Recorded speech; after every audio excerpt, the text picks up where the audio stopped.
Oke, kemarin gue baru aja ngebahas putar per iPhone-iPhonean khususnya line up termurah dari seri 13 yaitu ya iPhone 13. Biasa ya, banyak bacot emang gue. Nah, buat lo yang belum nonton videonya, linknya gue taruh di deskripsi di bawah video ini. Ini adalah salah satu iPhone termurah untuk seri 13 dan meskipun dibilang murah ya, tetap aja kalau lu mampu beli ini, lu udah bisa beli motor. Apa motor apa? Mio yang baru bisa. Tambah dikit lagi. Vario yang second banyak lu bisa milih ya kan. NMAX ya, NMAX kayaknya SNK only kayak dapat deh kan, gila ya kan. Jadi menurut gue udahlah ini. Tapi yang bakal gue bahas sekarang adalah yang termurah. Salah satu varian termurah khususnya minimum standard corrector for the iOS 16 yaitu di iPhone 8 seri line up iPhone 8. Tapi yang gue bahas di sini special for the iPhone 8 Plus. Anjir, ngomong apa sih gue dari tadi? Gue yakin nih, sebagian dari lu nonton nih video ini udah ada anjir nih YouTuber kontol. Soalnya udah langsung tekan dislike gitu begitu gue ngomong Inggris-Inggrisan. Oke, sekarang serius. Kenapa ya gue sekarang ngebahas iPhone 8 Plus? Karena menurut gue iPhone 8 Plus adalah iPhone yang paling lah pokoknya. Pertama dari segi bentuk, kedua dari segi fungsi dan lain-lain banyak banyak hal sih. Tapi yang bakal gue bahas di sini adalah basic-basicnya. Bang, kenapa lu kalau nge-review iPhone kagak nyoba download ini, download itu, ngetes berat dan lain-lain?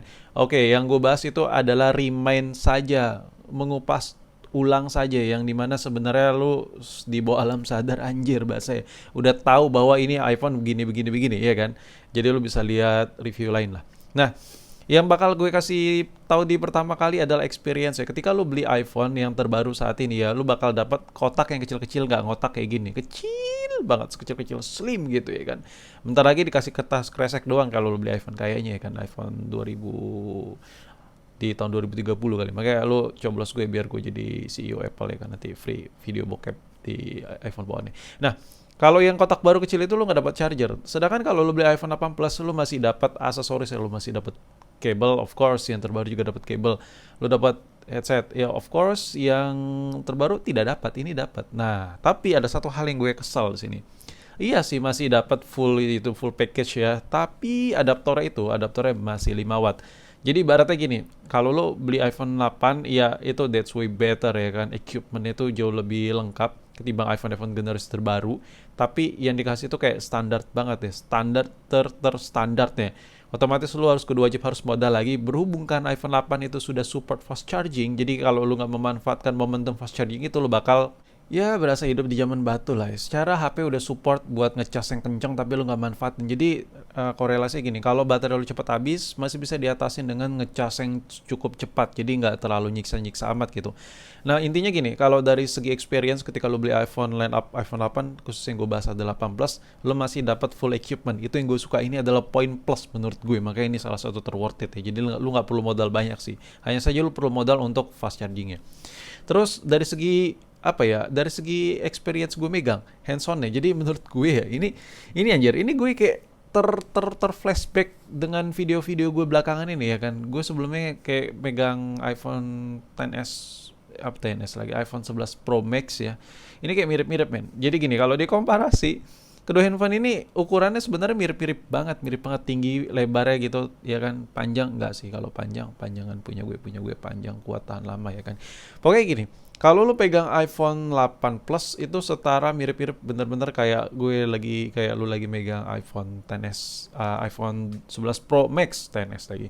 Jadi kalau lu pegang ini, lu berasa kayak lagi megang iPhone 8 juga anjir. Nah itu yang gue suka. Jadi iPhone 8 itu feel-nya tuh kayak iya bener-bener standar basic banget, kayak bener-bener handphone kekinian nih. Kalau dari segi feel pegang gitu, kayak padat, rigid gitu. Sedangkan kalau iPhone 10, XS lagi, iPhone 11 Pro Max yang lagi gue pegang ini, wajar dia berat karena kameranya boba, terus layar full gitu. Tapi entah kenapa ya, ini iPhone 8 Plus yang gue pegang ini feel padet banget gitu, berasa berat, jadi kayak berasa HP mahal banget sampai until now. Sampai saat ini gue pakai di tahun 2022 gue masih merasa handphone ini berat loh, jadi kayak berasa bukan handphone murah gitu. Memang sisi emosionalnya seperti itu, tapi sisi buruk ya dipegang rada pegal, tapi mau gimana ya kan, jadi nggak, jadi apa ya, jadi gue merasa oke lah nih handphone masih masih enak lah, masih kayak berasa handphone mahal gitu. Gimana ya, gue agak susah sih ngejelasinnya. Jadi kalau dari segi tampilan menurut gue handphone ini memang bagi sebagian orang kayak udah kuno gitu. Tapi menurut gue kalau lu pakai, coba deh buat lu yang belum pernah pakai iPhone, tapi lu nggak mau kayak ngerasa apa ya, kayak ngerasa iPhone versi zaman batu banget. Menurut gue line up iPhone 8 alias pilihan ke 8 Plus ini adalah salah satu pilihan optional terbaik lah menurut gue. Nih kalau dari samping ini tampilannya seperti ini kayak udah gila sih. Dia nggak ngotak memang desainnya, cuman ini digenggam, lu tambah case tambahan tuh nyaman banget men. Kayak tangan lu itu kayak leluasa banget megangnya, nggak sakit pegang lama, dan memang minusnya rada sedikit berat. Tapi ini handphone memang padat banget. Jadi kalau dari samping ya polosan kayak iPhone pada umumnya, gue nggak bisa panjang lebar sih. Tapi intinya handphone ini kalau dipakai seharian ya lu agak susah sih kalau satu tangan. Tapi kalau seandainya lu pemakaian daily, kameranya ngebantu dan lain-lain ya. Pokoknya ini handphone ter lah. Terus kalau di comparing untuk ukuran layar ya, ini dengan 11 Pro Max kalau gue bandingkan, ini anjir, lu bisa lihat ya, yang satu ada poni, yang satu non poni. Nah, ini mungkin bagi sebagian orang iPhone yang nggak pakai poni itu adalah salah satu iPhone yang benar-benar ya kayak kuno banget. Tapi lu pernah ngerasa nggak sih poni-ponian yang ada di iPhone itu, contoh kayak iPhone 11 Pro Max yang gue pegang ini ngebuat iPhone ini kayak merasa lebih luas kan layar. Tapi ketika kita menjalankan aplikasi, ketika gue menjalankan aplikasi, banyak banget spot-spot yang di crop. Jadi menurut gue the real size, bener-bener comfortnya, the real size, ukuran rasio layar menurut gue saat ini ya that's way better, masih lebih bagus menurut gue di iPhone 8 Plus ketimbang yang layar poni. Sumpah serius, gue nggak bohong, anti crop-cropan. Sekarang ngomongin soal kamera iPhone ini memang ya cuma dua gitu, tapi dua lensa ini beda kombinasi. Kalau yang 11 itu dia ada lensa lebar sama normal, kalau ini buat ngezoom-ngezooman. Nah, gue pengen ngasih tau ke lo, emang fiturnya itu kayak agak sedikit kuno, tapi ini nggak kalah sama kualitas dari kamera HP boba. Seriously, gue nggak bohong. Ini bakal gue kasih lihat hasil perekaman video dari iPhone 8 Plus ini, dan coba deh lu resapin hasil video itu sebagus apa sih. Menurut gue bagus banget loh hasil rekamannya. Oke, ini gue lagi ngerekam pakai iPhone 8 Plus. Jadi semua yang lagi lu lihat sekarang ini benar-benar gue rekam pakai iPhone 8 Plus. Dan ini adalah settingan video paling salah satu yang terendah, salah satu ya, yang terendah bisa di set di 720, tapi ini 1080 di 30 fps. Dan ini lu dengar suara gue jernih atau enggak? Gue tanpa mic tambahan, ini ngedumel ngebacot ya kan. Terus ini udah gue lock ya, jadi fokus udah gue lock, jadi sekalian set juga sama satuasinya, jadi nggak cenat-cenut warnanya, dan hasilnya look at that bro ya. Ini sekilas bener-bener kayak gue pakai kamera aja gitu ya, dari hasil pencahayaan ya. Jadi gue pengen mengkarakterkan hasil videonya itu, memvisualisasikan bagian yang sebelah kiri atas terang ya, ini terang. Nah, move ke ini garis pemisahnya begini. Nah, di bagian area ini agak gelap, nih terang, nih gelap, nih terang. Nah, ini warnanya dope banget, dan susah kalau biasanya kamera HP yang murah meriah. Biasanya kalau dibikin settingan video kayak gini, dia di sini tuh warnanya di bagian area gelap ini kayak banyak smoothnya gitu ya. Terus fokusnya apa ya, satuasi warnanya tuh kayak aneh ya, kayak ngebelang gitu. Tapi kalau ini dia mempertahankan warna ala-ala natural gelap gitu. Dan ini beda banget. Untuk quality hardware juga mempengaruhi. Makanya iPhone 8 Plus ini bener-bener ini one of the best lah ya, dari segi harga, dari segi fitur yang lu dapat, benefit yang lu dapat kalau lu butuh kamera. Ini bagus banget. Ini gue ngeliatnya masih enak loh dilihat, bener-bener enak dilihat loh.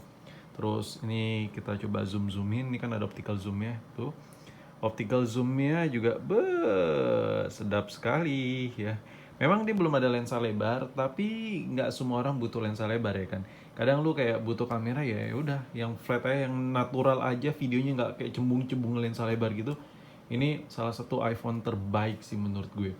Buat lu yang pengen punya iPhone, budget cukup murah, terus nggak butuh-butuh amat kamera lensa lebar, tapi pengen lensa yang biasa aja tapi untuk perekaman bagus, untuk foto bagus. Dan ya lu bisa lihat sendiri, ini gue zoom tuh bagus banget ya kan. Dan biasanya kalau HP murah kayak gue bilang tadi, area gelap tuh banyak noise ya kan. Ini lu bisa lihat sendiri, meskipun warnanya nabrak ya, dari sini terang sini gelap, dia tetap enak dilihat ya kan.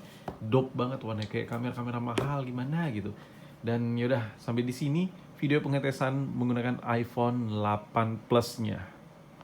Oke, dari hasil perekaman videonya gimana menurut lo, bagus kan? Nih kan, gila ya. Cuman kalau mau perfect tadi video harus ditambahin mic aja sih. Kurangnya di mikrofon tambahan aja. Selebihnya videonya, hasil perekaman video udah kayak pakai kamera gimana gitu.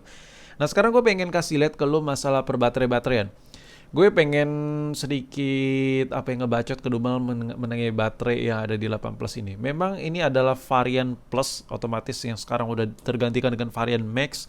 Tapi ini nggak kalah awet baterainya. Untuk pemakaian harian lo bayangin, iPhone dengan kekuatan baterai 2691 mAh ini benar-benar kayak terlalu gede sih menurut gue. Kalau HP-nya masih bagus, masih sehat mesinnya, baterai health-nya 90% ke atas, pemakaian ringan, HP ini tuh masih bisa nemenin lu tuh seharian, apalagi ketika habis baterai ngecasnya udah support fast charging. Jadi kayak udah, ini lu beli handphone ini udah all package gitu.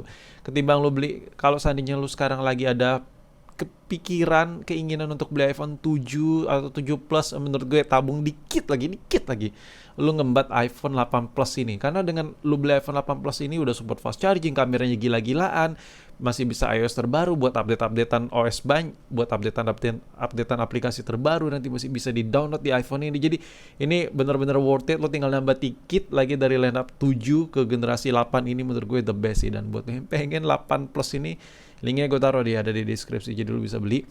Dan menurut lu gimana, handphone ini worth it atau enggak? Tapi semua itu balik lagi ke kebutuhan, ya kan?